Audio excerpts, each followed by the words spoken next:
Welcome, listeners, to another episode of Listen, Learn, and Love, hosted by Richard Osler.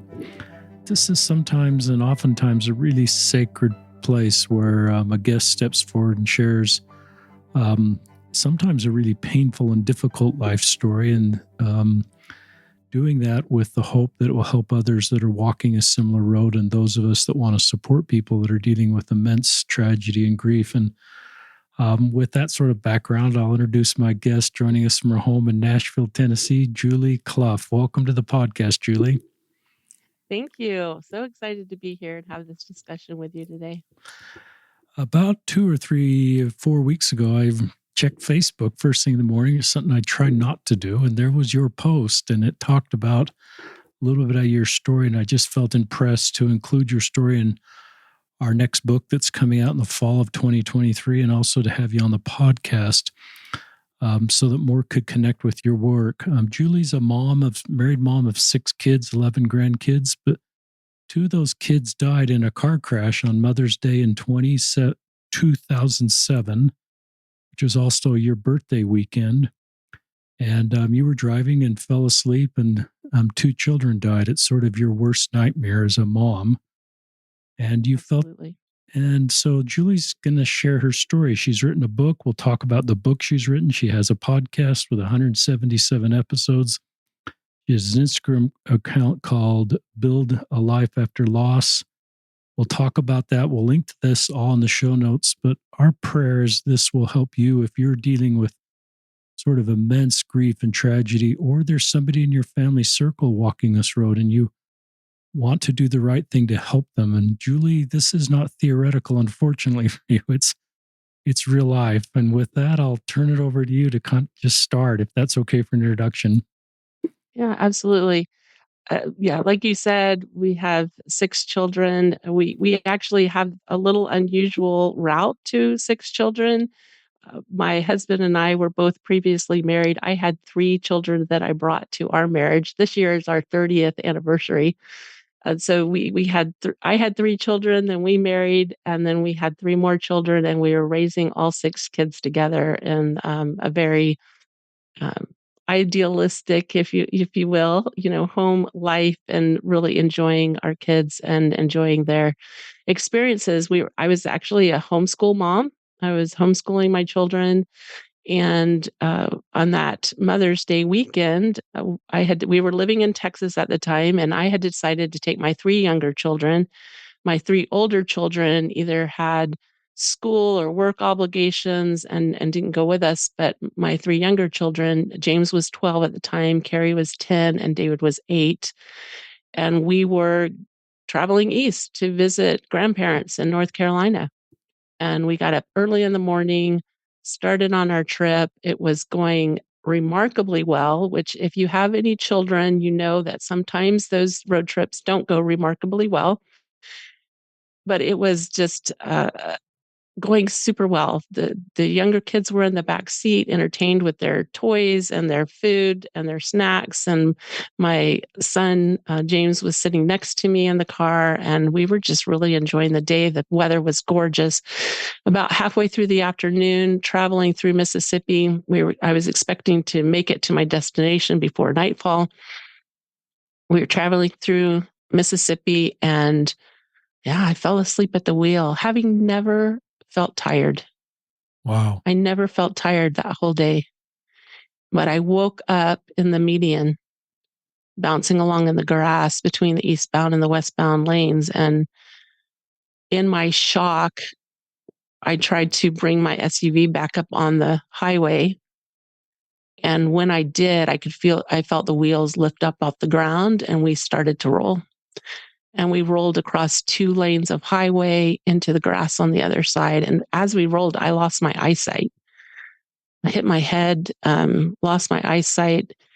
And when we landed, I could hear my son James crying in the seat next to me. So I knew he was alive, because that was always a question, right? When you have an accident like that. I knew he was alive, but I also knew he was hurt, and I couldn't see. And I started calling for David and Carrie. And as I called for them, there was no answer. As my eyesight returned a few minutes later, I saw all the glass and all the destruction around me. And I saw that James was okay. He was hurt, but he was okay. But as I looked for Carrie and David, I didn't see them until I glanced off to the left. And what felt like a football field away, I realized that they had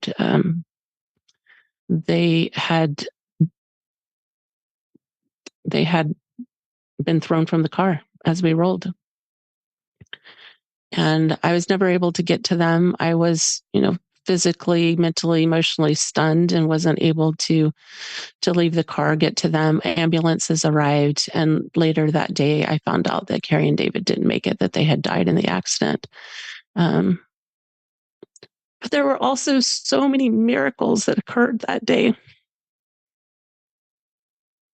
And the minute my eyesight came back, I knew in that moment, no matter what the results were, that our life had changed forever. And I remember having this feeling like, if I could just take back 5 minutes, what could I do to turn back time 5 minutes? And of course, there was nothing. There's no answer to that. But it wasn't long afterwards that I realized that I had heard a voice as I rolled that said, "Bring in your arm." And I brought my arm in while the car rolled. And I have no idea how I paid attention to that, but somehow miraculously I heard that voice and I paid attention to that. 3 months later, my uncle called me and he said, "I just saw a woman on TV.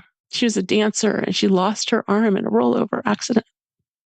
3 years later, I met a woman who had lost her arm in a rollover accident. And I my gratitude for that impression to bring, it's so hard. It's so hard. Losing kids is like it's crushing. It's absolutely devastating. I think about the blessing of having not also lost my arm. My wrist was fractured, but I had relatively minor injuries. And my son James, we were taken by ambulance to the hospital, and they came in a little while later and said he was going to need emergency surgery on his right leg. And it was a Sunday, and I overheard an intern saying, "I can't believe that Dr. Rush is here." Now, just for a little bit of context, Dr. Rush actually was the doctor who developed the surgery that my son needed. Wow.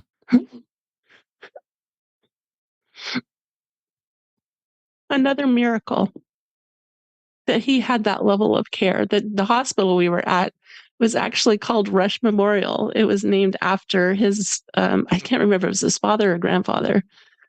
And to hear the workers around us talking about, "Why is Dr. Rush even here?" And I was like, I know why he's here. And there were so many more miracles that came with that, because he advocated for us when we needed to leave the hospital. And there was other doctors that said, "Hey, James needs to stay here," but we needed to get home. And he advocated for us, and he made that happen for us. He coordinated with doctors in Houston for James's continued care. So as time went on, like in the moment, it's just your mind is just numb. It's just too much to take it all in. And but as time went on and I reflected on all the miracles that happened, I saw how even in the moment of devastation, we were cared for. And I'm just eternally grateful for that.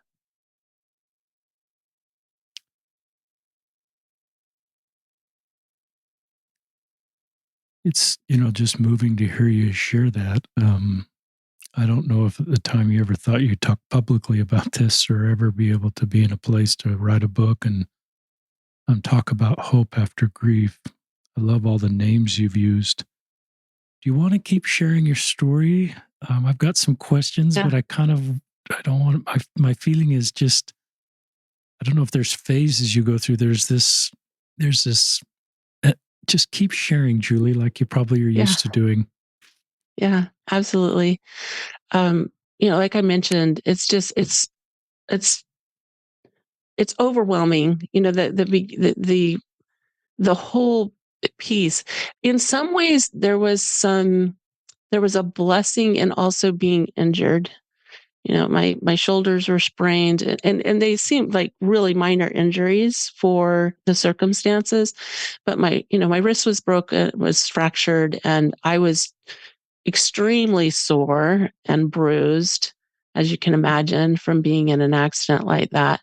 And in some ways, that was another blessing, because it really it helped me to rest and to take care of myself, and to not just really be in that cocoon that was needed at the time. And so many friends and family and so forth came to our aid, came to our bedside, came to our home of grief. When we got home, it had been about a week after the accident by the time we actually came home. And even at the hospital, I had aunts and uncles, and my mom, my dad, my sister, my brother, my obviously my husband, all came. And the hospital, amazingly, they allowed my son and I to share a hospital room. And it was a hospital room with like a little mini waiting room, which was filled with our family. I'm just so overwhelmed with all the miracles that occurred in our darkest hour. Um, and they made arrangements for us to drive home, because that was going to be the best circumstances for our son to travel home. He had a severely fractured leg that needed a lot of healing. Obviously, had gone through some surgery. But we got home, and when we got home, our house had been cleaned, and um, our homeschool friends had come in and planted flowers in our yard. We had a friend that took off our front door and resurfaced it. Wow. We had there were groups of my tennis friends, groups of our homeschool friends, groups of our church friends who organized meals for what felt like the next 6 months. We were so well taken care of. Our neighbors,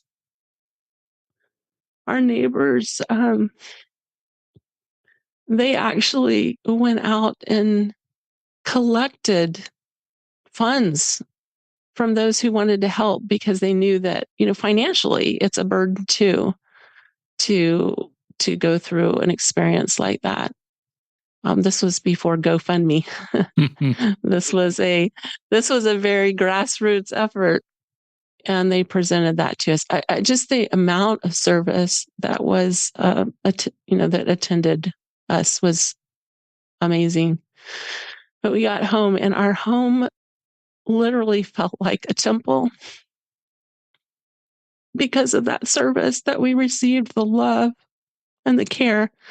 And I'm also very well aware, because I've had those experiences too, that sometimes in our grief, we aren't well cared for.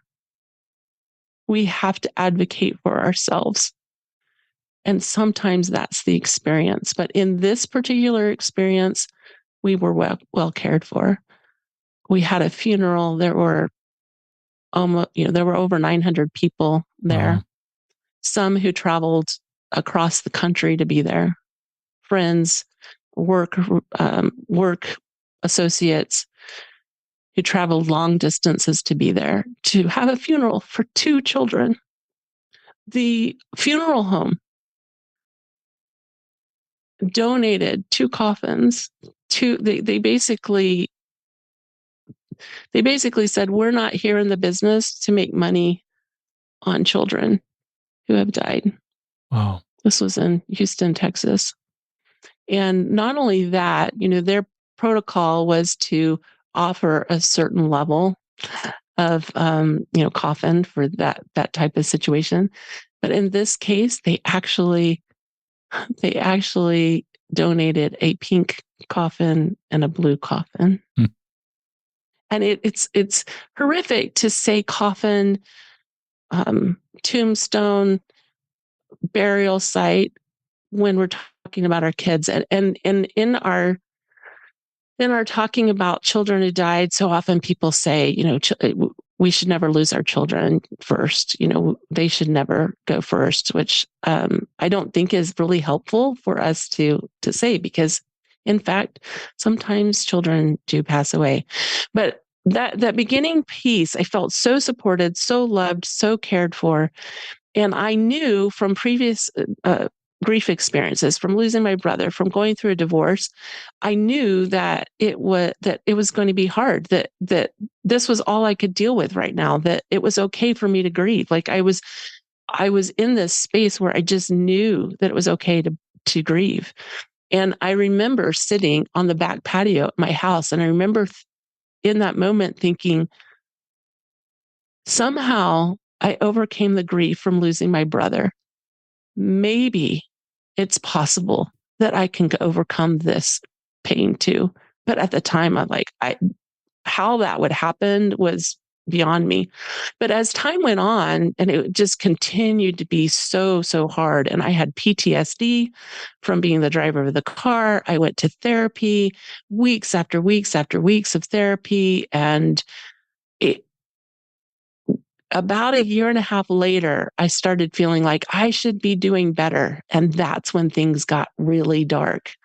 I feel like the adversary took hold of that and just pounded on that. You should be doing better.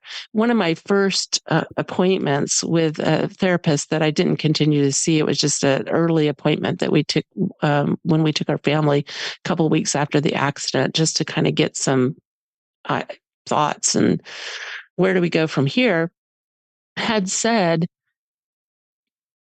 we choose to be happy, or something to that effect. And I understand that statement. I understand what that means. But in that moment, maybe the timing wasn't right, I would just say. And so a couple years down the road, I was thinking, I can't choose to be happy. I don't even know how to choose to be happy.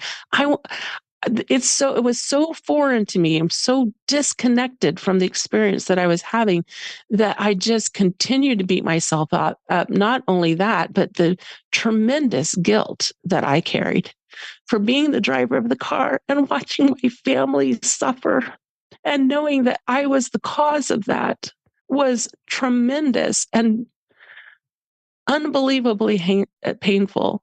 And I just continued to spiral down. I continued to spiral down until it became extremely dark. There are no words to describe how dark I felt. Like I literally could feel darkness within me. Like it was tangible. It was tangible. And at about the 2.5 year mark, remarkably, my bishop asked me to be the new Young Women's president. And I accepted.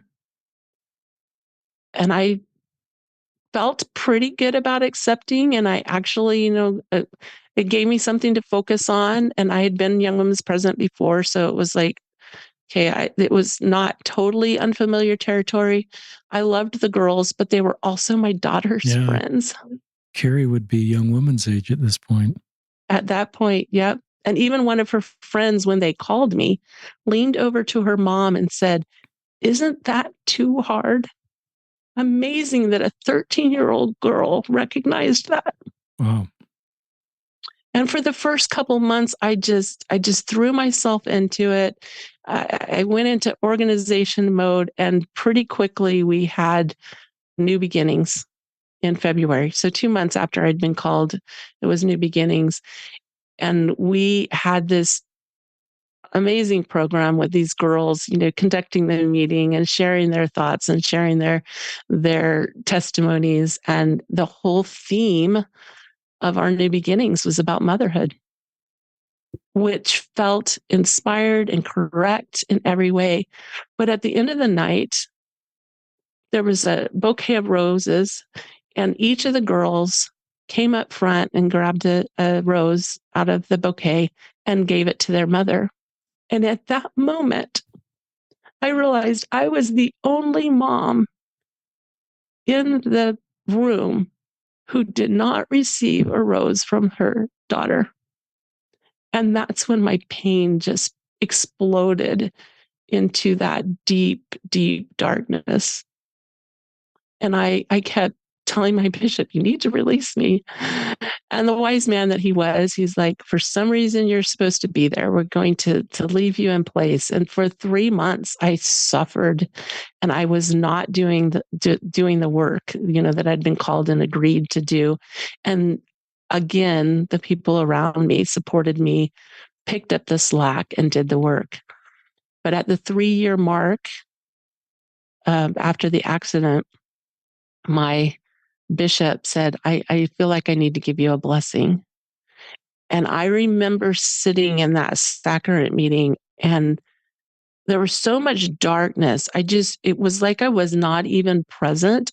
I have this vague recollection of sitting in the room and sitting on the bench.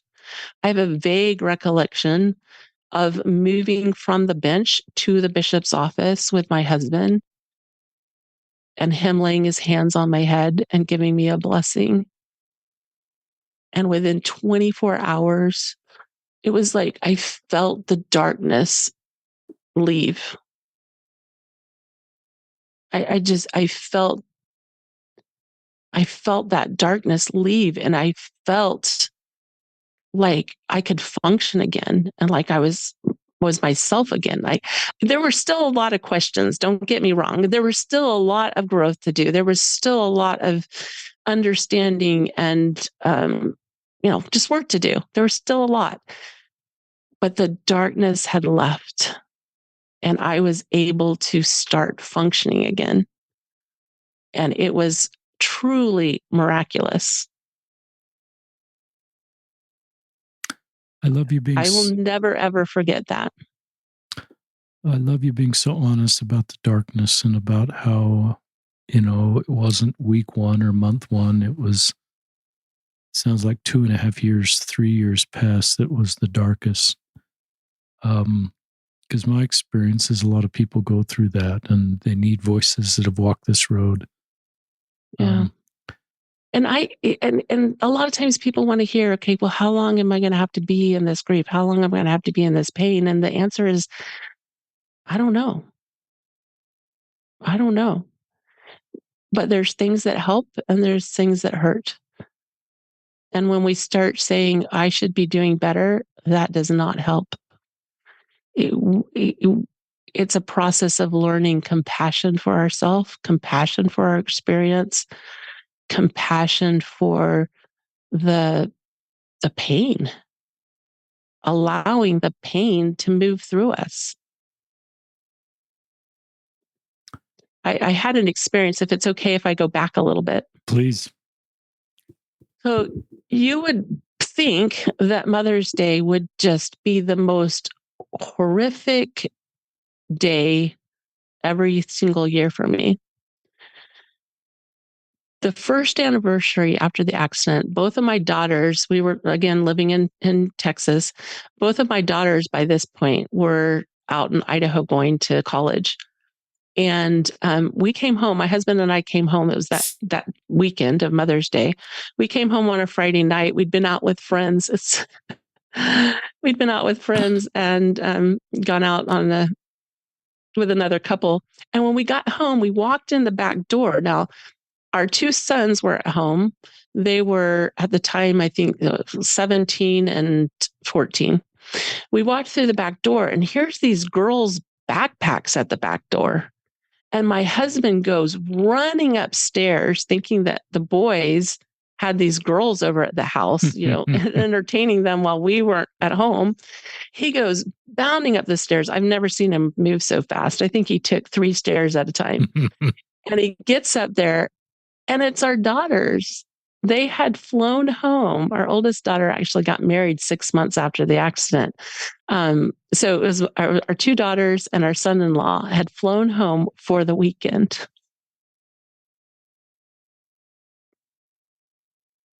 And when I sat in church that Sunday on Mother's Day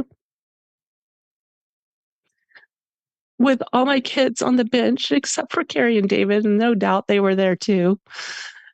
But I sat on that bench with my kids and my son-in-law and my husband.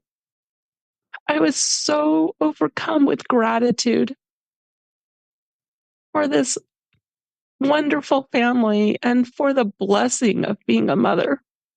And it changed my whole experience with motherhood and with Mother's Day.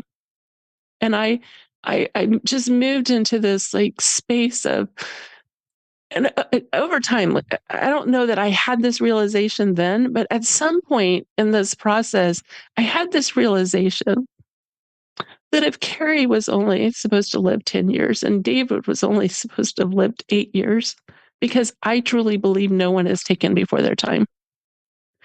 And if they were only supposed to live for 8 and 10 years, then it seems I had a choice. I could either be their mother or I could have them here with me for 8 and 10 years. And I would 100 times choose to be their mother than miss out on that opportunity to be their mother, even with all the pain that their departure caused. I love those stories. I wish listeners could see your face and just your disposition and your ability to talk about this. Talk about the name of the book, kind of the name of your whole effort, Building Life After Loss. How did you come? I think it's intuitive, but I'd love for you to talk to our listeners how you came up with that. I assume it was very intentional. Yeah, and it's interesting because there's not a huge story around the name, except that initially when I formed my effort, which we call a business, but it's a mission, right? When I formed it legally, I had a whole different name, and then it just came to me. It's Build a Life After Loss, and so I filed a DBA, doing business as, and that's what I do business as, is Build a Life After Loss.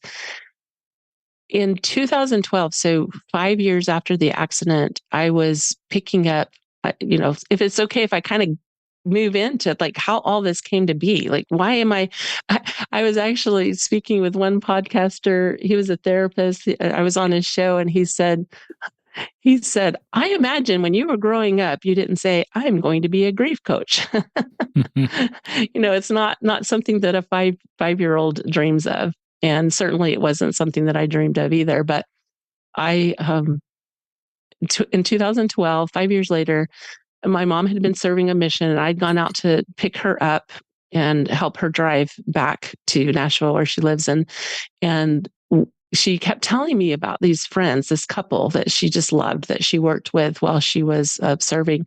And she said, I just want you to meet them. I just want you to meet them. And so when I'd gone to pick her up, we went to lunch with this couple, and the husband told a little bit about his story of having undiagnosed bipolar disorder and how that had like wreaked havoc on his life and the life of his family.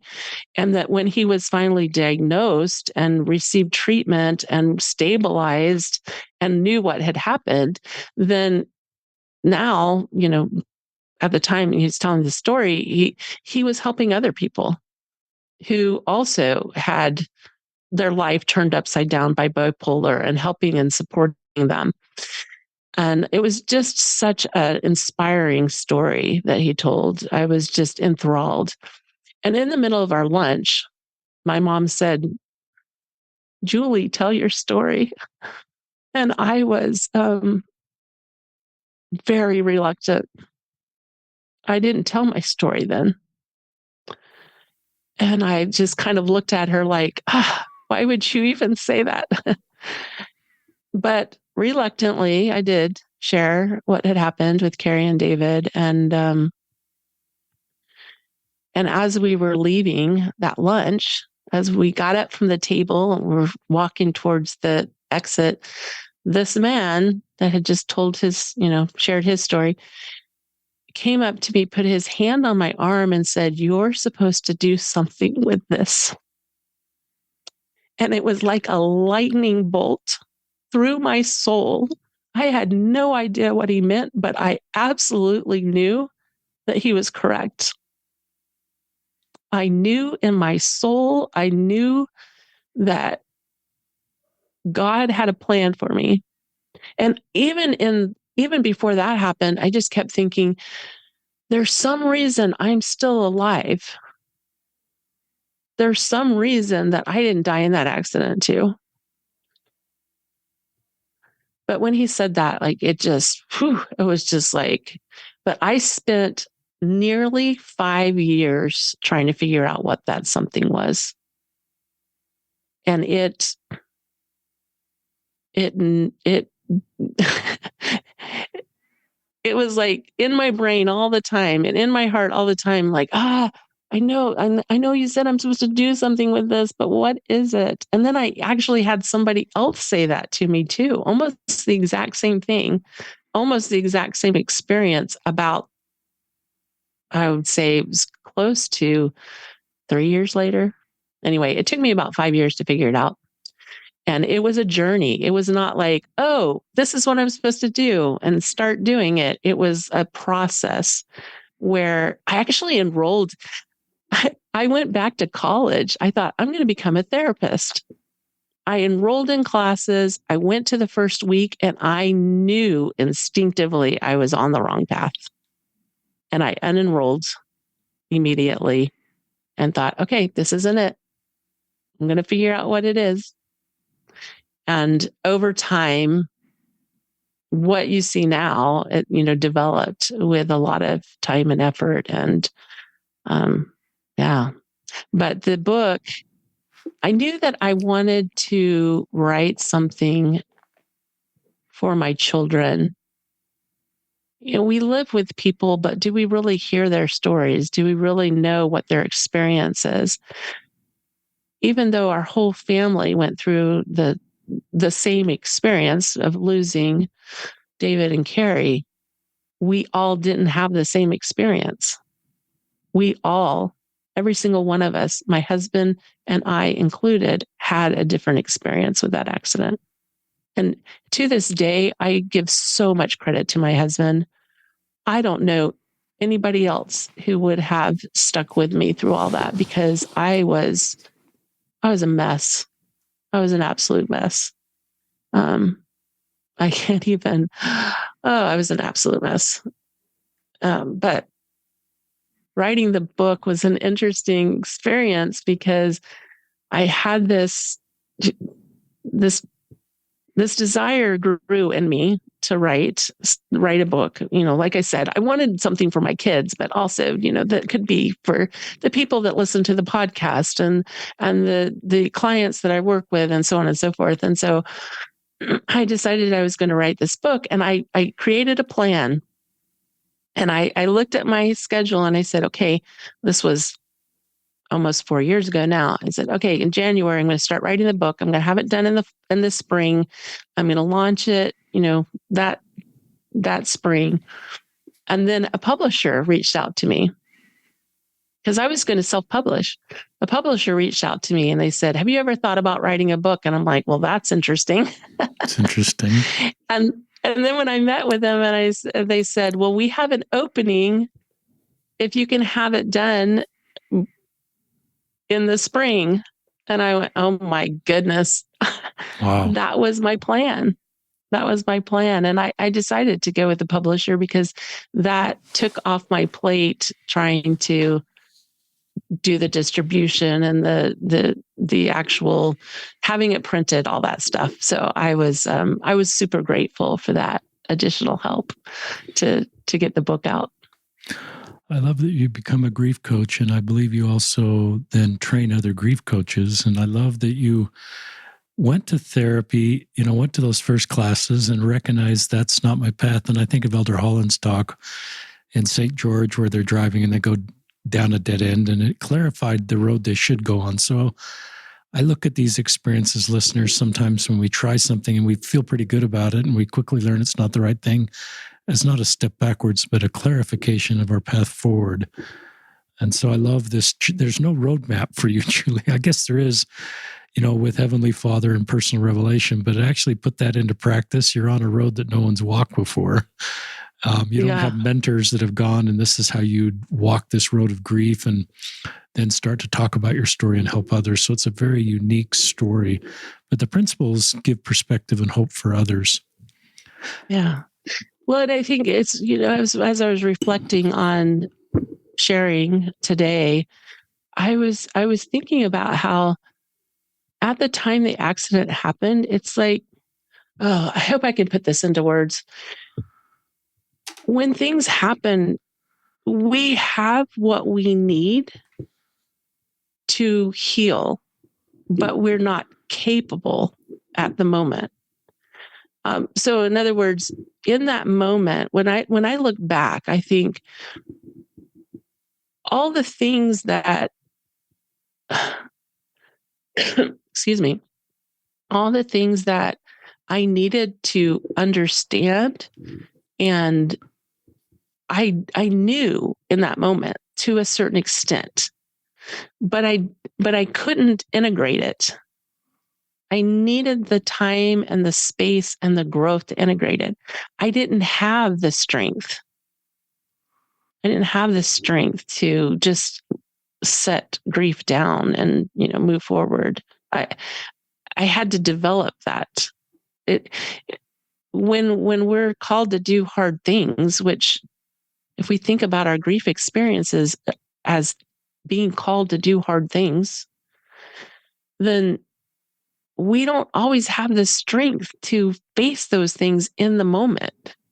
But as we continue in hope, as we continue in faith, and even in charity, love for ourselves, love for God, as we continue to exercise our baby understanding of those principles, which is what I was doing, my infant understanding of those principles, I was willing to just keep trying.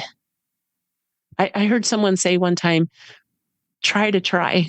I love that so much. Keep trying to try. And that's what I was doing, even though it was a disaster, even though it didn't look like there was light at the end of the tunnel, even though it didn't look like there was a path or a way out, like I was going to be in this dark space forever. I was trying. I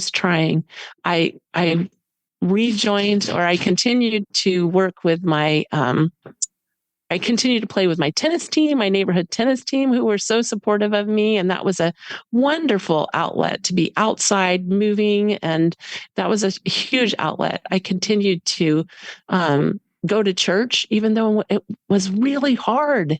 Going to church when you're in pain is super hard. And I don't think we talk about that enough. It's the continuing to try, even when it's hard. And I was talking about how hard it is to go to church when we're in pain, because this spiritual things are so close to emotions. And when our emotions are already overtaxed with grief and pain and sorrow and loneliness and all the things, going to church just feels like it just feels impossible.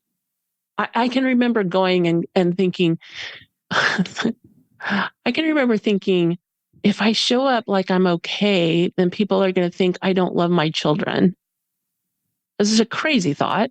These are good thoughts. And then I would think, if I show up and I'm falling apart, people are going to think I'm falling apart and I'm not capable, and blah blah blah blah blah. Right?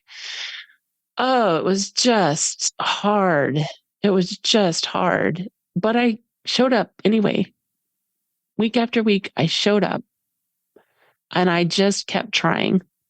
And I just kept trying to figure out like things like, how do you answer the question, how many children do you have?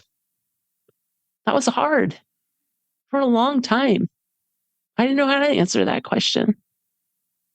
How do you show up at church and sit alone sometimes because the rest of your family didn't have it in them to show up? You know, it's not easy, and we need to. I wonder how many people every week when I go to church, I look around the congregation. I'm like, how many people are here in so much pain that they can't even express? Yeah, I think that's true. But it's worth it. It was worth it. I'm glad. I'm glad I stuck with it. I'm glad I kept thinking like it goes back to the verse where Jesus says, you know, are you going to leave also? And Peter says, where would we go? And that's what I kept thinking in my heart. Like, where would I go? Where is my solace if I don't stay connected to God, to the Spirit, to the things that bring me so much hope? Because I know where my kids are. I know they're okay. I wasn't okay, but I knew they were okay. And now, even now, the latest thing, a couple of months ago, I heard this impression, teach angels. And so now I'm teaching angels, and it's so much fun teaching people to really understand how much support they have, even when it feels like there's no support. It goes back to the Old Testament story of Elijah saying, Lord, open his eyes, open my servant's eyes so he can see. Like they're surrounded by enemy soldiers. And he's like, open my servant's eyes so he can see. And then the hills were filled with angelic help. And I think we have so much more help than we realize. Let me ask you some questions. These might be questions that are a little more tender, but I think they won't surprise you, and you've been asked them before, or you've certainly thought them before. I go to testimony meeting, and often we hear the miracle, and sometimes they're driving stories. You've heard a lot of them, and you didn't. In some ways, and they used to be super triggering. Yeah. So talk about what maybe you felt like you did get your miracle because James survived and you didn't lose your arm, but in some ways you didn't get your miracle because you lost 2 kids. So how do you reconcile that? This, and maybe at first you said it's because I wasn't faithful enough, or God was punishing me for whatever I did at age 14 that was very minor. I mean, some parents, and you know this in your grief coaching, go backwards and just said, I didn't get my miracle because I missed family night for 3 consecutive. I'm being a little silly in a very no, you're not at all. Like you are so spot on. Talk about how you got out of that mindset, and there's a lot of, you just run with that. Yeah, there's so much there. Again, the adversary is going to pick on the thing that is going to make us hate ourselves, hate our circumstances, think that God doesn't love us, think that God doesn't support us. He is going to exaggerate those things in our life. And that is certainly what happened for me too. I'm so glad you asked this, because that was such a prominent thought in my mind, was that I was being punished, And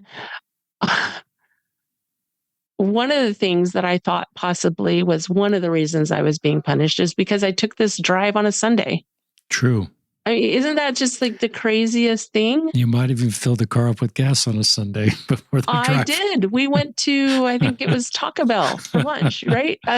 We're on the road, and my kids were surprised to hear me say, get whatever you want, because I never did that. I was always like, we have this much money. Yeah, I truly thought that I was being punished. And in my darkest darkest days. And towards the end, when I was like so desperate in those last couple of months before I received that blessing, I was so desperate. And I remember being with the young women group, and we were on a hike preparing for girls' camp. And I was with the camp director, and we'd kind of fallen behind the group. And I remember I was talking to anybody that would listen. And I don't know that they heard my desperation, but I was just looking for somebody that could say, this is what you need to do, or this will help, or anything. And I remember saying to her that day, I just feel like I'm being punished. I said those exact words. And she said, to her credit, she said, God only does things to bless us. And when she said that, I knew she was right. I couldn't fully comprehend it because I had practiced the thought that I was being punished for so long that I couldn't totally comprehend it, but it like lit a little spark that maybe she's right. And it led to feeling that blessing again from God, and feeling that miraculous healing. And honestly, I have to say, when I first entered this field of coaching others, or even considering it, even considering talking about grief, when I first thought about that, my first thoughts were, how am I supposed to teach people about healing? Because I don't just work with LDS people. I work with people all over the world, and from different faiths and without faith backgrounds. And I just I wondered, how am I going to, because I felt like I had such a miraculous experience. I was just like, how do I translate that into helping other people? And really, it was when I was writing my book that I finally felt like I really had an answer. And the answer that I felt was that I had that experience so that I could testify of hope, so I could testify of healing, that healing is available to anybody. It does, but the form may be different. The way that it looks, the way that it shows up, healing is miraculous and available, even if it takes 7 years, even if it's gradual, even if it takes time, and it takes more effort. It always takes more effort than we think it's going to or should. It always does. But I don't know. Did I answer your question? And I'm going to read an excerpt you wrote in our book that's coming out, and maybe you wrote the same thing in your book, but it's pretty brave of you to be this straightforward, and I think it's part of your path of healing. The guilt was crushingly overwhelming. I felt like I'd not only killed my kids, but I'd ruined my husband and my family's life as well. People spend a lifetime trying to forgive someone else, a drunk driver, or an errant doctor, or other perpetrator, but I had to literally live with the skin of the perpetrator all day long. There was no one to blame but me. Over the following weeks and months, the guilt and shame ate at me until I was consumed with self-hatred and despair, and became deeply depressed. Learning to forgive myself proved to be uniquely challenging. That's a really powerful paragraph you wrote, and I'm glad you wrote that paragraph, and because I think other people feel that way. And you being so honest with that, I don't think necessarily at this point is you beating yourself up. It's just sharing how you feel, and then people then say, okay, I'm not alone, and I feel the same way. And how did this person get to this point? Talk a little bit about the miracle you didn't get. You talked about, sort of, this is my fault, I'm being punished, but talk about, I don't want to trigger you in anything I say, but, you know all this stuff. You're the mom, you're supposed to protect these kids. Now these kids are gone. They're, their mortality has certainly changed. Then I go to church and I hear stories of people being protected. Everybody in a rollover lived. I'm sure you've heard every version of your rollover story. How do you, and maybe this is a doctrinal answer or your personal revelation, how do you not get, and maybe you're angry at God, and I've learned that being angry at God is okay, and maybe that's a phase people go through in this stage, but just how did you get to peace that you, or maybe you felt like you did get your miracle and you did get exactly what was supposed to happen, and that's your peace. But just talk about that maybe for people who are wondering, well, why didn't I get a miracle? Yeah. Oh, I think it's such an important question because there are lots of miracles in my life that never happened. My brother, who died by suicide, wasn't miraculously saved. Yeah. Someone didn't show up and stop the process that took his life. And I remember how hard that was. And I have interviewed people who on my podcast who actually, I think Todd Sylvester, you've had him probably on this podcast too, right? Yeah. So I've been on his podcast. He's been on mine. That's and we've great. talked about Todd's that. terrific. And even after the show, we talked about like he was saved from suicide. Yeah. But my brother wasn't. Yeah. And I think we all have to come to terms with those circumstances in different ways. I don't know that I have an answer that is satisfactory. But for me, I'll just read. So I've written a full workbook that I use with my clients, and I'll just read a portion, if that's okay, of something that I wrote. So this was a response to a mom, because Richard, we are being programmed for despair. Our society is set up to program us for despair. I see it everywhere. My eyes are so open to it. People go to Facebook groups for suicide, for lost children, for lost parents, and so on and so forth. And especially in these groups for parents who've lost children, the common theme is you will grieve forever. It's going to hurt forever. With every beat of your heart, it's going to hurt. And I'm talking about groups with over 250,000 people on it. Wow. Reading these things day after day after day. And I'm this little teeny tiny piece coming in there saying, no, you don't have to grieve forever. I know it's hard right now. And I know in the middle of it, it doesn't feel like it's possible not to grieve forever, but it is. So this mom had written on a Facebook group for parents who lost children that she just wanted to die. Like she just couldn't do it anymore. And I felt inspired to write, and I wrote a pretty long piece, but I'm just going to share just a little excerpt. I said, over time, I began to allow more joy. I allowed the sadness. I allowed all of it to heal my broken heart. I allowed God to reign. I stopped arguing with him. I accepted his will for me, for my kids, for everything. I completely reframed my thinking around everything that happened. Now I truly believe life happens for us. Someone posted they just wanted to die. I remember feeling that way in the early days.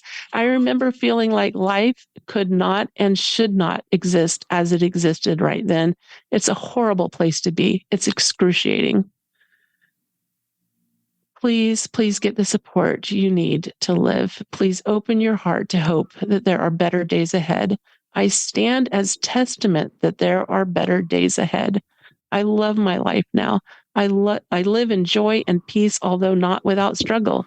I have purpose. There is a reason I'm still here, and there's a reason you're still here. Wow. Wow. I'm glad you're doing what you're doing. I'm glad you're a voice. Talk about the darkness right before that bishop's blessing. Like, do you feel that was Satan? Do you feel that was mental health and just the darkness of your mental health? Or do you feel it was a little bit of both? Sometimes people use darkness and link it to different things. Just talk It's hard for me to really know. I think it was a little bit, I think you're right on track when you said a little bit of both. And in fact, the therapist that I was working with at the time had said to me that she felt like my brain chemistry had shifted so much because of everything that had happened, that's what was creating a lot of the severe depression that I was experiencing. Um, and so to answer your question, I think it's a little bit of both. I think that again, the adversary knows our weaknesses, but I want to emphasize that God knows our strength. He knows who we really are. And I want to be very, very clear that God's love, light, and power is greater, no matter what. Greater. About a month before the accident, I talk about this in the book. So in my book, I share this, experience. I also reflect back on experiences that I had with losing my brother and experiences I had, during my divorce, because those previous grief experiences informed my grief experience after losing my kids. But about a month before the accident, I was with some friends. We had traveled by car to go to this event that was out of state. And one of the friends that was with me, she was visiting a friend of hers who had lost a daughter in a very tragic accident and a very unusual accident. And her daughter was 17 when she had died. And I think at this point, it had been about 10 years since her daughter died. And this other woman I didn't really know, but I knew of her because people had told me, because she had previously lived in our area in Houston. Anyway, my friend had visited this other friend who had lost her daughter while we were on this trip, because she lived in the town that we went to. On our trip home, it was so unusual. And so all these things that God put in place to prepare me for what I was going to experience, even though you can never be fully prepared. On the way home, my friend was talking about her friend who had lost this daughter and how she was, working and doing all these things. And I remember at the time thinking, oh my word, how in the world did she overcome that she's able to live a relatively normal life again. So that was in my mind. Then also one of the discussions on this trip was how the adversary really has so much power, and it's true. We cannot deny that, but we also have to remember that God's power is greater. And we were having that whole discussion, and the story in First Nephi came to mind about, Nephi saying, if Laban, I can't even remember the words right now, but even if Laban had access to army after army, God's power is greater. I don't remember the words right now or the reference right now, but I remember feeling really compelled to share that verse with my friends that day. And it was like, Heavenly Father was preemptively reminding me that his power was greater. And when I came out of the darkness and I had my faculties about me, I could look at the accident and go, if Carrie and David were meant to be here, if they were meant to be alive right now, they would be alive. I love that. I wouldn't have had inspiration to bring my arm in. I would have had inspiration to wake up. I love that. That's really powerful. I love your answer about the darkness. And I'm a fan of Jesus, as you've been teaching us. I'm a fan of therapy, as you know well, and now are doing. And I think We need Jesus and we need a therapist. Not maybe in every situation. Sometimes maybe the darkness we feel is just sin related, but there's no sin here. But I do like the way you point out Satan puts thoughts in our minds to separate us from the love of God and to put us into a bad spot with our thoughts or our cycling backwards. There's no sin there, but there's an opportunity for growth in these experiences. And in fact, I developed the Hope model of healing, which includes the 5 foundations of growth. And that is the big piece, is that we can't just, people say time heals all wounds. And there's an element of time, but we need time, we need effort, we need correct principles, and we need the grace of God. Talk about the word. A little background is, sometimes I hear someone says, and you brought this up at the beginning, says, just be happy. It's a choice. And this is a leading question with some of my feelings. I personally love the word. Hope has always been my favorite word in the gospel. And understanding of our doctrine, I think, gives hope in the life of Christ. Peace is something also that I think is within our control to have in our lives. I've been nervous about saying to people that it's a choice to be happy and you can choose to be happy, or that's something that's actually within your control. Because I worry about people with ongoing mental health issues, people with immense grief, and being told to be happy seems like you talked about at the beginning. Do you want to just talk about that? Just your thoughts on all those words and that space. Yeah, I kind of touch a little bit on that in my book as well. So I'm trying to figure out, the best way to share because I could probably do 5 podcast episodes on that question alone. There are choices all along the way, and we oversimplify it when we say we can choose to be happy. It's the danger is in the oversimplification.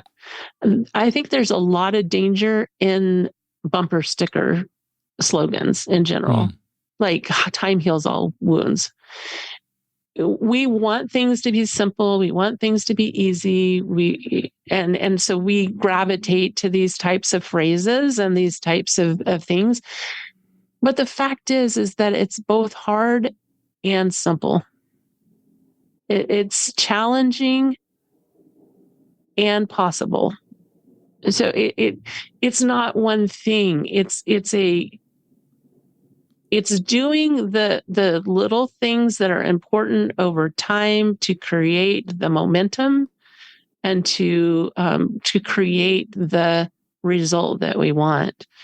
When I'm working with clients in grief, and grief is such a different animal. One of my very first clients I ever worked with was a multi-million-dollar coach. So he had hundreds of tools in his tool belt, and he was a person who practiced those tools. But then he was up against grief, and he's like, I don't know what to do with this.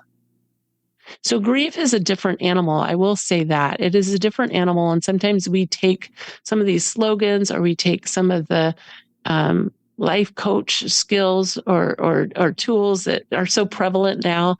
And we think, okay, I can just, if I just change my thoughts, I can change my feelings, and that will, change my results and that kind of thing. But grief is a different animal, and we need to take care of ourselves. We need to be able to honor the grief, honor the pain, and allow ourselves to move through it. Just like if you had a physical injury, Richard, if you were in the hospital and I said, okay, go run a marathon, that would be equivalent to saying to somebody who's in grief, be happy. Wow.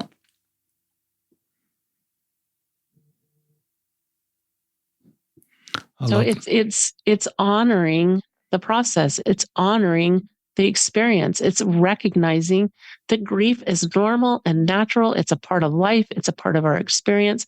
We don't pay any attention to grief until we're in the middle of it. And it's like being thrown into the middle of a deep, dark lake, and we've never learned how to swim. Now imagine what it would be like to be in the middle of a lake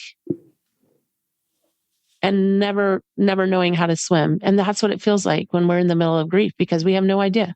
And so we depend on the bumper sticker slogans, that time heals all wounds, or the other piece that so people get either the get over it or you're going to grieve forever. None of which are true. The get over it discounts the pain that they're in, and the you'll grieve forever discounts the hope. We honor the grief and we move through it and we honor the pain.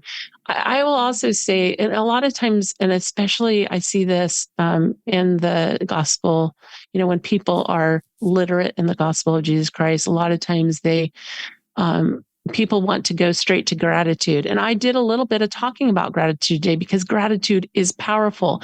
And I feel like gratitude is like this island of rest in the middle of grief. So when we can access it, it's this beautiful island of rest where we can be grateful for the things that we do have or the things that we are experiencing. I can be grateful for, my arm being okay. And I can be grateful for my son's recovery. And at the same time, I can also grieve. So it's not replacing grief with gratitude. It's realizing that there's a place for both of those things. Here's another thing that I find is really, really important for us to realize. In our talking about forgiveness, like I had to learn to forgive myself. A lot of times the forgiveness that we need is for another person. And a lot of times we're not willing or we're not able to access that, or we're just not there yet. But I talk about it this way. So imagine that someone shot you with an arrow and you need to forgive that person. You need to forgive that person for harming you. So when somebody attacks us verbally or says something that's unkind or does something that's unkind or causes injury to our life or our being or our livelihood or whatever, we have this need to forgive. That is an important piece. But imagine that you're shot by an arrow. You're not just turning around and forgiving the person, you're also tending to the wound. And it's an important element of the healing process. We don't just heal. If I'm shot with an arrow and I have a wound in my chest because somebody just shot me with an arrow, saying, I forgive you is a piece, but that doesn't heal the wound. I don't know. What do you think about that? I love that. Just kind of giving you the thumbs up either in my mind just for the content you're sharing. I love the way you create sort of paradoxes. You can live with both feelings in a binary, sometimes world. Listeners, please read, and I'm not done with the podcast. I've got some more questions. Please pick up Julie's book. We'll link to it in the show notes, Miracles in the Darkness, Building a Life After Loss. And the book I briefly reference is the third book we're doing, and it's kind of this idea of improving good ship Zion and how to make Zion more welcoming and more belonging. And one of the chapters is helping those dealing with grief. And you're one of the authors in that chapter. My last author, as I turned over and saw your Facebook post, and we were just concluding this chapter, I said to myself and my editors, Julie needs to be in this chapter. And one of the themes of that chapter is that, and it's kind of I should say it's a kind of a minor hypothesis that you might have some feelings on, but I've worried with our understanding of the plan of salvation, we don't allow grief because we point to you're going to be with your two kids and everything's fine. So let's just all kind of move on. I don't want to be that critical of our culture, but I've wondered if you felt any of that in just because we do have this beautiful doctrine that gives context and hope and peace. Do we then not allow grief because we say, well, it's back to your bumper sticker. I call them platitudes, these simple statements that keep me emotionally safe because I'm not grieving, and sort of dismiss my responsibility to walk with you and sit with you in your pain because I can just point to you'll raise them in the next life. Any thoughts on that?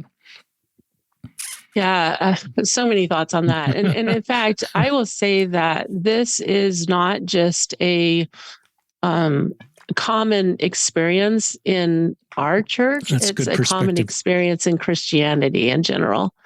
That people, and I actually, in the middle of my grief, and so many times since, I would, there was one particular situation that really stands out to me. So there was a young man that was in our ward who his mom was dying of cancer, and he stood up in a testimony meeting and said, because of my belief and because of my testimony of Jesus Christ, I don't remember exactly how he phrased it, but something along the lines that kind of alluded to he wouldn't grieve when his mom died. And I honestly wanted to stand up in the middle of the meeting and say, hang on a second.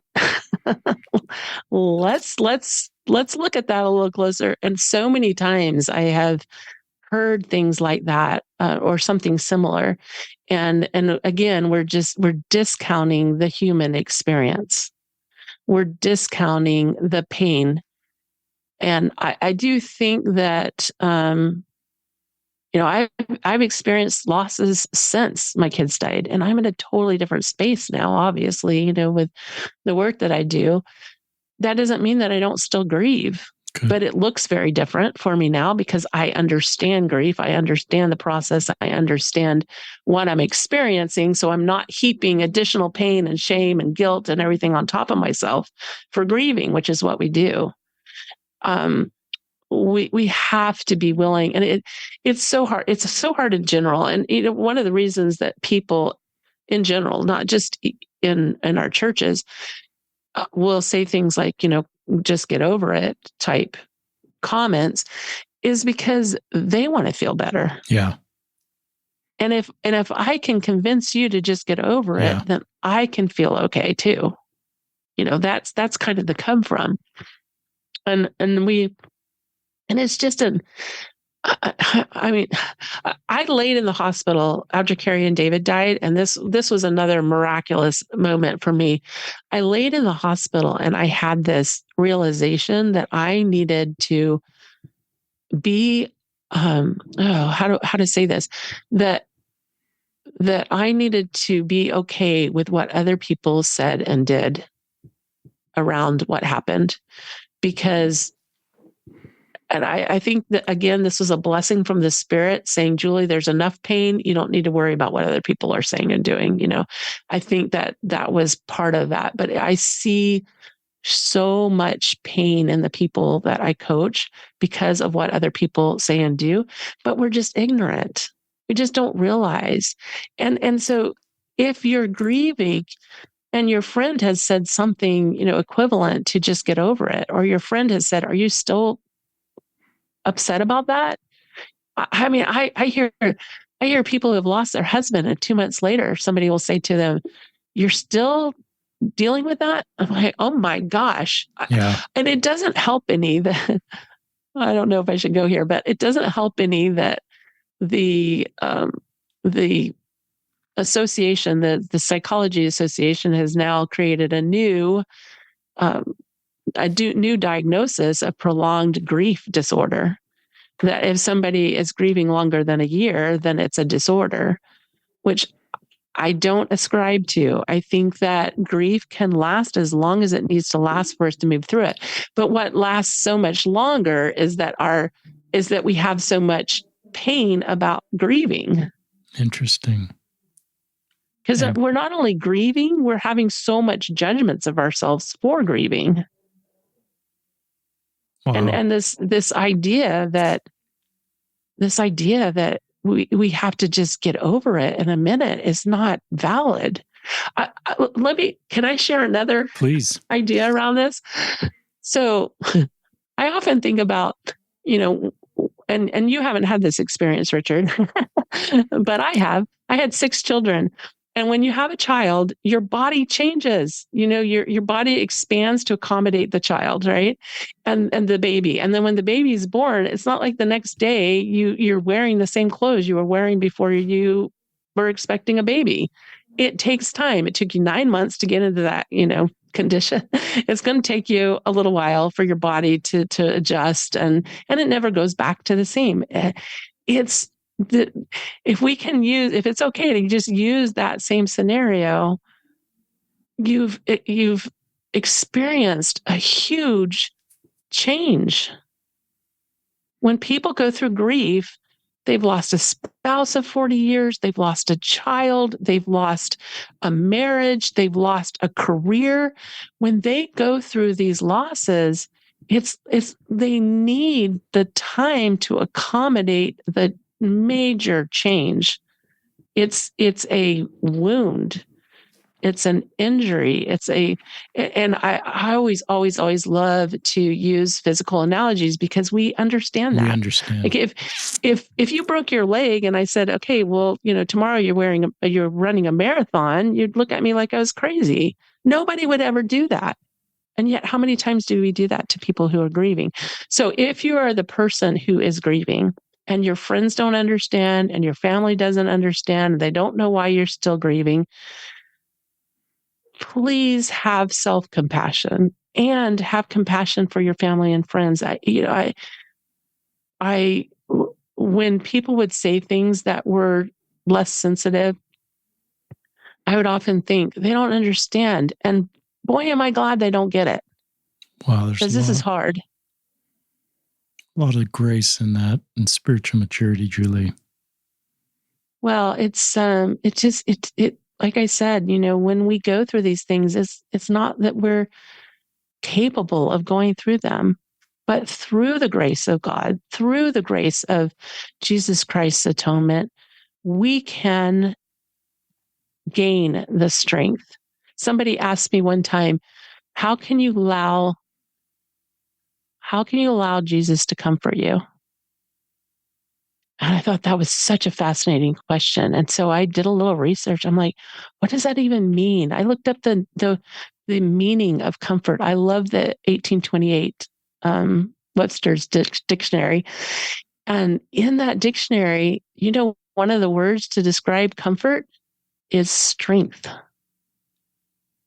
So now when I hear that Jesus comforts us, I hear strength. Now when I hear comfort those who are in need of comfort, I hear lend strength. We're not trying to talk them into being stronger. We're not trying to, but we're showing up. Like all my friends that showed up, that planted flowers, Changed your door. did remarkable things. They lended strength just by their presence. It's really powerful. I get really amped up about this stuff. Can you tell? I thought you could handle any question I send your way. Yeah, listeners, when we wrote this chapter, one of the things I wrote is sometimes in our culture, our LDS culture, we elevate people that seem to have experienced a tragedy and then moved on them. And I wrote, we create sort of non-grief heroes, or a missionary that bravely continues to serve even when given the option to come home for a parent or a sibling funeral. And we don't say this literally, but sometimes we almost draw a line between increased faithfulness and less grief. That if we totally understand the plan, you're shaking your head, this is cringing you, I know. If we really understood the plan, and sometimes we elevate voices of people, sometimes there'll be a talk in church, or maybe even a general talk in our church, where someone talks about, they may not talk like this, but we talk about them and say, so-and-so has really moved on. That was really hard. They've moved on. Yeah, you're right. That makes me feel comfortable too, because I don't have to sort of be emotionally present for them. So any thoughts on that? I'm sure you do. Oh, yeah. Where to go? And you don't need to elaborate on it if you don't want to. And that's okay. I fear that. Like even when I do webinars, I do podcasts, I talk about this all day long. I talk about hope. I talk about healing. And I fear giving people the idea that, that somehow I'm special because I had this experience, or because I was able to move through this experience and be able to function, in my life and function in I would say a relatively good way, um, and I fear that people think that somehow I'm special. And I will tell you 100 times to infinity that I am not special, but I had hope. I had hope. And even when my hope seemed to almost completely dwindle and disappear completely, and my friend saying that one statement, God only blesses us, it sparked my hope again. There's nothing special about me. There's something special about our Savior, Jesus Christ. That's where the special is. That's where our hope is. I didn't really understand the idea of hope for many, many years. We talk about faith and hope, and it was like, okay, I get faith and I get charity, but what is this hope thing? Like, it just felt like it kind of melded into faith. And I had this image come to mind like a few months ago, and it was that if you think about getting in a car and going somewhere, it was that hope is the destination, faith is the vehicle, and charity is the fuel. And that really helped me to identify it a little clearer. But hope is knowing, when our hope is in Christ, it's knowing that the destination is there for us. We also condescended to come to this earth. We are powerful children of God, but we've forgotten it because of the cloak of mortality.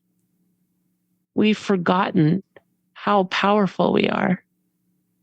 And that's really good. It's I love that. And I don't know if, as you're thinking, new thoughts come into my mind listening to you, Julie. And one of the things I thought is, if I'm experiencing 5 points of grief and no hope, and those 5 points get reallocated to 5 points of hope and no points of grief, maybe that's not true. Maybe there's more than 5 points there. Maybe I still have 4 points of grief and 5 points of hope. And I actually have both of those emotions concurrently. So maybe you still feel grief as you feel hope and as you feel peace. But maybe it's a good goal to hope that your grief eventually ends. So I don't know if you have any thoughts on that.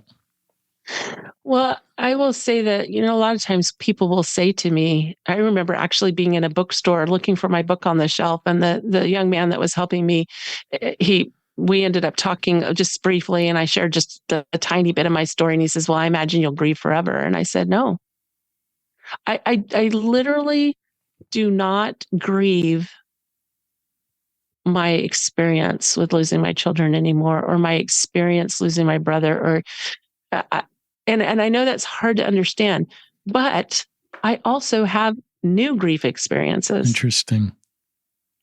So while we can move through the grief experiences that we have and trade it with hope, new things peace will develop that then challenge us again to a new level of growth. Boy, I've had some huge growth experiences this past year.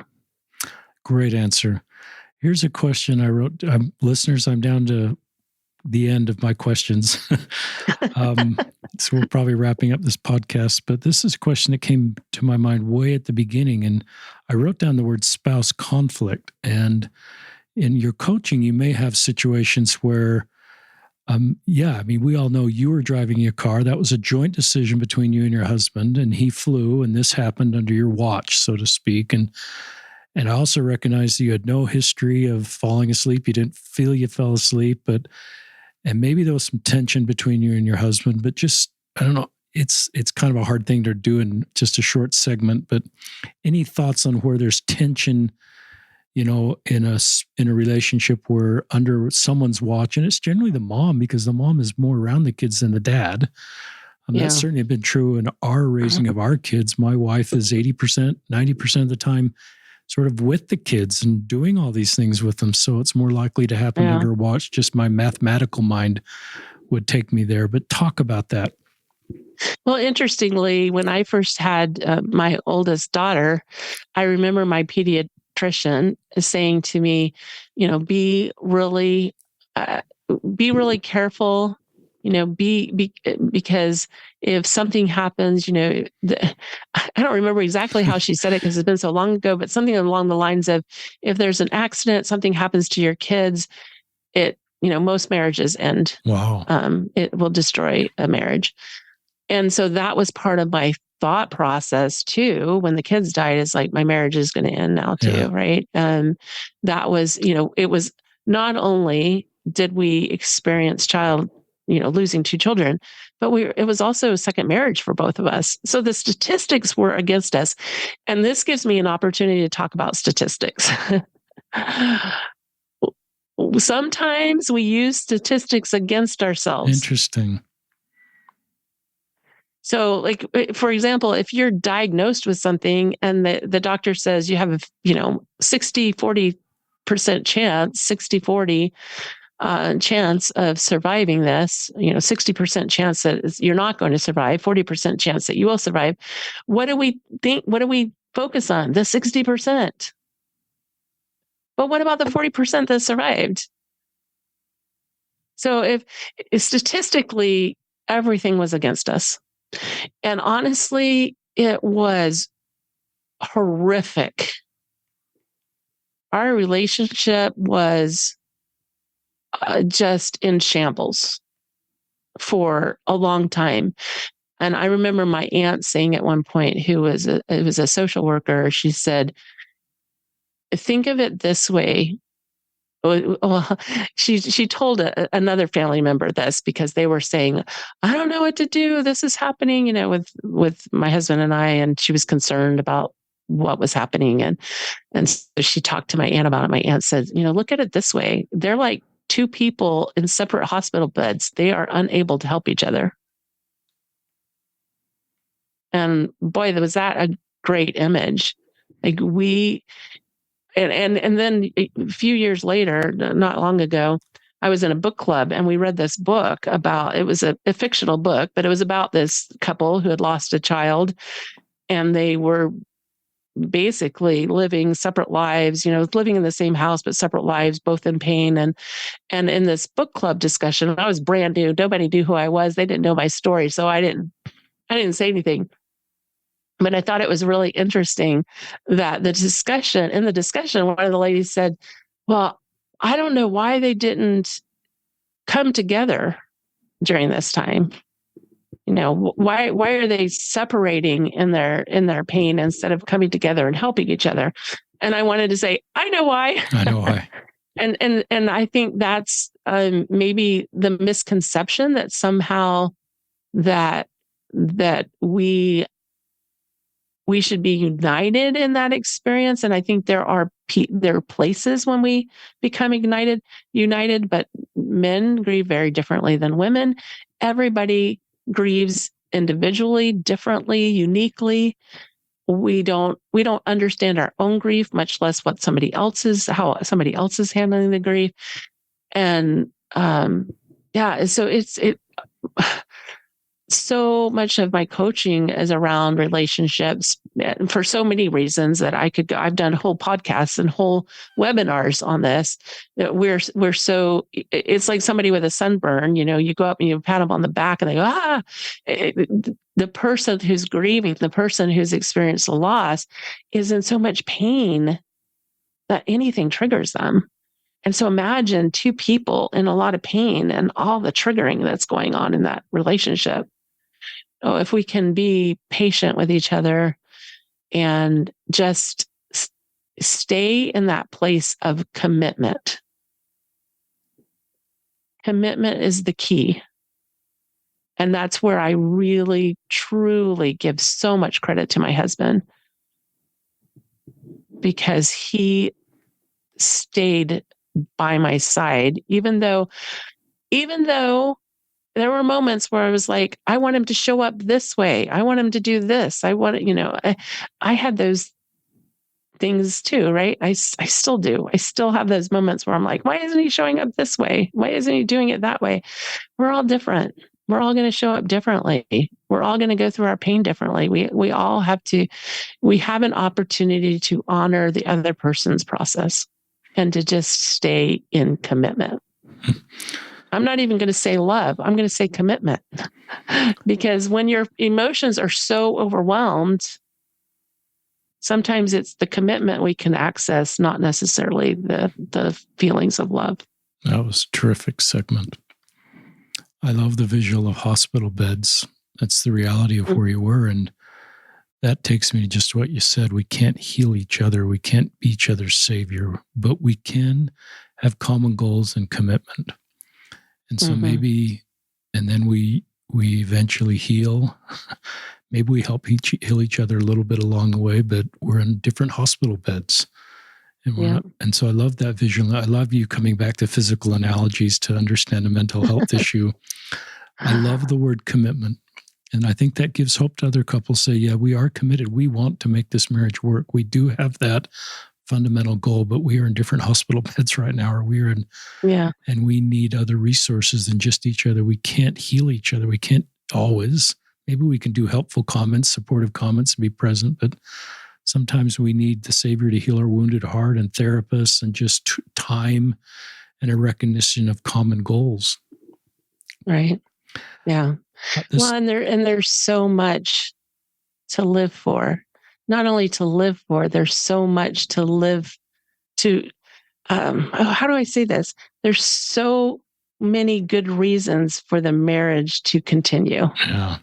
And I love your point about the marriage to live. I love that. And I love your point about statistics not being a self-fulfilling prophecy. And, people will want to write. One of the themes of this podcast, listeners, as you know, is write your own story. And sometimes the statistics say this is how you should write your story, or this is how it's going to turn out. And I think with, we talk about that a lot in our church with Christ, write your story. And I think it's good to have people's voices and examples and help, but ultimately you and your husband wrote your own story, and you didn't listen to the statistics, and you found commitment. And I'm going to share a story. Well, I can tell you I listened to the statistics for too long, because that was another pain point. But I did learn over time that it didn't have to turn out that way, in the negative way. And if your story did turn out in a divorce, I think, Julie she has a lot of clients. That's the reality of their life. And she would not want to say anything that makes you feel like you've gone through a divorce. So I'm sure you know that space well, and would provide a lot of empathy and understanding. I sure do. And it takes commitment from two people. True. So if one person's not willing to stay in the commitment, then there's not a bond there. I want to share one story, listeners, and I've shared this a couple times. And then I'd just like to turn over to Julie for any final comments. And please look to the show notes, because we'll have all of Julie's, we'll have her website there, Instagram, a link to her book. But I think if you go to her website, which is, if you remember one thing from the podcast without going to the show notes, everything's at buildalifeafterloss.com, just spelled the way I said it. And that'll get you to everything Julie's talking about. But one day I had a YSA come in, and he is an Army guy, and he was in Afghanistan and bombed the Taliban, and he was honored, his charge as an Army officer. So he felt at peace with that, but he knew that innocent people had died, and he was pretty broken up about perhaps moms and children whose lives were lost. And in some ways he felt responsible for that. And I didn't have any words as I laid my hands on his head for a blessing of comfort. But then Heavenly Father kind of took me to what I call the 40,000 foot level, the plan of salvation. And he said these words, he says, yes, mortality changed for some people in Afghanistan, but no one's eternal possibilities have changed. And listeners that are dealing with, the loss of a loved one, that's true. David and Carrie in your situation are gone. Their mortal life changed, but I think we have to look. Our doctrine can give us hope. It may not take away the grief. You may need to still work through the things that Julie's teaching us, but it may at least realize that everybody we've lost, their eternal possibilities haven't changed because of what happened in mortality. And that's not meant to minimize grief or be a platitude. It was just a helpful thing for me, the most tangible insight in the 40,000 foot level, the plan of salvation, as we're kind of in the middle of this 3-act play.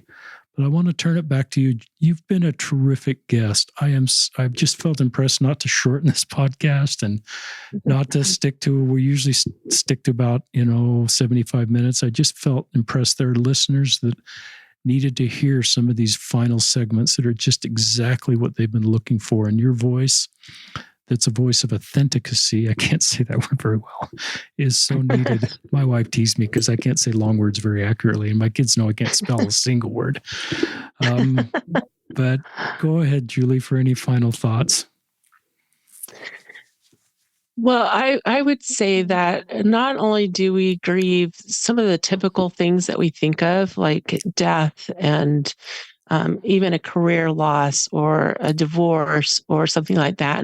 And what gets us tripped up a lot of times is thinking that we have to grieve forever because the loss isn't going to be undone. Carrie and David aren't coming back. And so sometimes we think in order to be okay, we need everything to go back to the way it was. And I would also just mention that grief is also grieving the loss of expectations. And I have certainly had some experiences recently that have challenged my expectations. And I know that you, Richard, in this podcast, you do beautiful work of sharing people's stories and their growth experiences going through challenging relationship issues with whatever comes up, that they think it should be one way and then it turns out it's a different way, and then they have to somehow come to a feeling of understanding or being able to assimilate that change.